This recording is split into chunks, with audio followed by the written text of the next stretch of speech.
Hello పిల్లలారా, ఈరోజు నేను మీకు మరో పంచతంత్ర కథ చెబుతాను. ఈ కథ పేరు నలుగురు స్నేహితులు. చాలా కాలం క్రితం ఒక అడవిలో 3 జంతువులు స్నేహంగా నివసించేవి. అవి ఒక తాబేలు, ఒక కాకి మరియు ఒక ఎలుక. అవి చాలా మంచి స్నేహితులు, ఎప్పుడూ ఒకరికొకరు సహాయం చేసుకునేవి. ఒకరోజు అవి ఒక సరస్సు దగ్గర కూర్చుని మాట్లాడుకుంటుండగా ఒక జింక వాటి దగ్గరకు వచ్చింది. జింకను చూడగానే అడవిలో మొదటిసారి చూసినట్లుగా తాబేలు ఇలా అంది: "నువ్వు కొత్తగా కనిపిస్తున్నావు. ఇంతకుముందు ఈ అడవిలో నిన్ను ఎప్పుడూ చూడలేదు."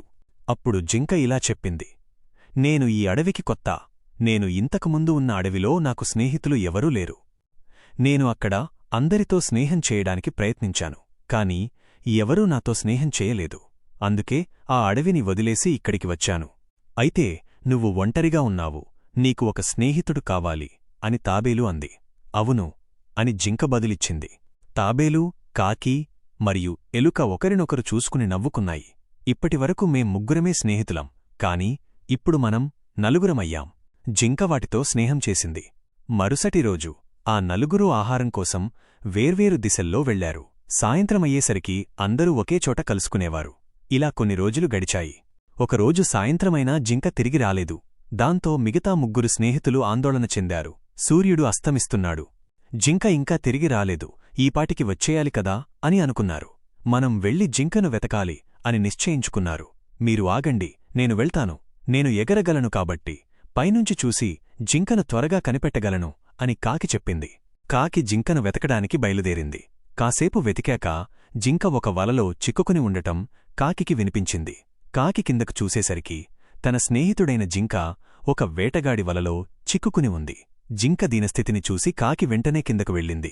"మిత్రమా, నన్ను ఇక్కడ్నుంచి బయటపడేయండి" అని జింక వేడుకుంది. "నువ్వు భయపడకు, నేను ఏదో ఒకటి ఆలోచిస్తాను" అని కాకి చెప్పింది.